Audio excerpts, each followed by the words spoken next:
The oldest mother in the world to ever give birth is in India. She gave birth at the age of 70. All Well, right. you know, there's two ways to look at that. One is, oh, that's fantastic. What a heartwarming story. The second is disaster. Right. I think disaster is the best way to look at it. So she became pregnant through in vitro fertilization. Okay. She lives in a small. She and her husband and her sister all live together in yes. Don't it? Exactly. In a small village in North India. Uh-huh. And they sold everything that they had, and they also took out a government loan so they can pay for the in vitro. And she did become pregnant. All right. Now, here's a couple of thoughts here. All right. Now, number one, I was thinking, how the hell did they get the money for in vitro fertilization in a small village in India? No, so apparently they sold everything. Number two, why is the government giving a loan for that? Or did they say like, oh yeah, we're going to build a well, and we're going to get water, and it's going to be great. Hijack in vitro. The government gave a loan to them for that purpose because having children in India is a huge deal. Okay, if you're not able to have children in India, you're an outcast. Uh-huh. And their neighbors, their friends, their family, they all rejected them for years because of the fact that they could not have children. First of all, you should change that about your culture. Okay, that's nonsense. Second of all, let it go. You're 70. Okay, I mean the ship sailed, right? You gave it a shot. It didn't work out. Sit at home, watch some movies. Okay, I mean sell everything you got. Get a nice DVD player. Okay, get a nice like home system. Okay, just chill out. Okay. Oh man, if I was 70, here's what I'd do. Cruise control. Okay. I'm not looking for in vitro. I'm not looking for, hey, what do my dad and my brother and my sister and my aunt think of me? Who cares? We're all going to pass away really soon. Just go watch Braveheart. Right. Through Netflix. Well, that's not part of their culture, and not being able to have children is a huge deal for them, right? Mm-hmm. So I have to tell you all of the twists and turns to this story because there's so many, all right? So what happened is, by the way, the name of this woman is Rajo Devi Lohan, which makes the story even more strange. But anyway. Is she related to Lindsay? I doubt it. I don't see the similarity. Okay. So she and her husband got married when she was about 14 years old, and they tried to have children for several years, and it didn't happen. No, so, I'm immediately switching over. Hold on. Okay, no. Now I'm on her side. You know why? These people, they get the award for persistence.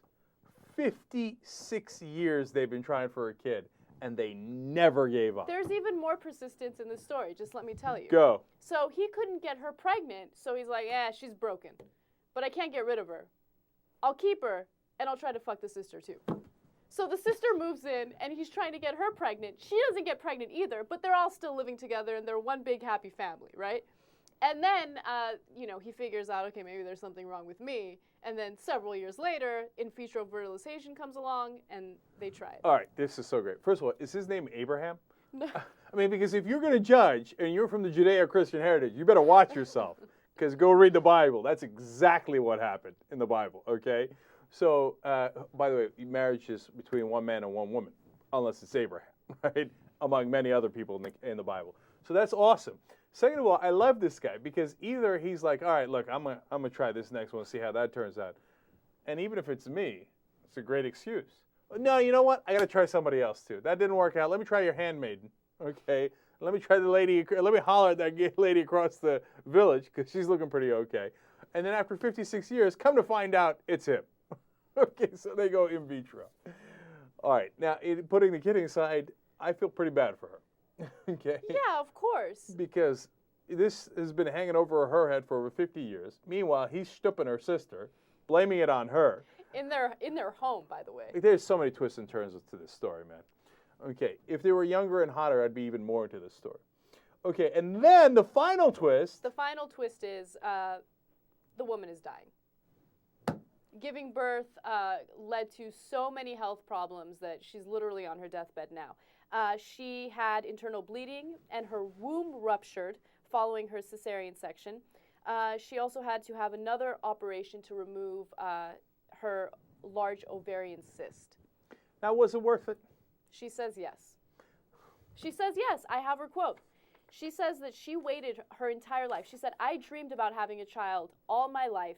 It does not matter to me that I am ill, because at least I lived long enough to become a mother. All right, now, look, now your child that you waited long enough to become a mother for is going to have no mother as she grows up. see, that's obviously the problem. Look, my heart goes out to her in 18 different ways, and she feels like finally, mission accomplished, I got it done. And that's a powerful life experience, obviously. It might even be a little better than watching Braveheart. So I hear her on that, but it's pretty selfish, too, because how's that kid going to grow up? Wow, Jank, I did not expect that from you. We covered a story similar to this, I think about a year ago. And it was, I don't know, a woman in her 60s maybe who got pregnant and gave birth. And I was like, that's selfish. She's too old. She's not going to be able to be there for her child. And you're like, why? She gave birth. She gave this person life. That's all that matters, right? Remember? I know. You know why this case is different? Why?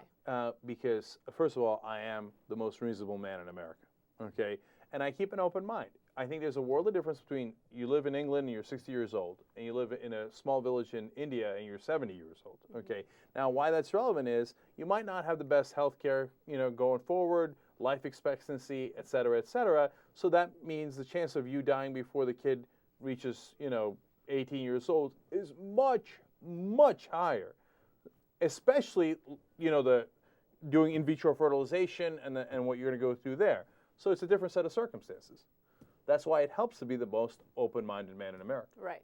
Now, there is one final twist to this story. Uh-oh, not another twist. Oh, no, not again. Now, before she got very ill, the husband said, yeah, we're going to try again because she gave birth to a girl. We need a son. Oh, no.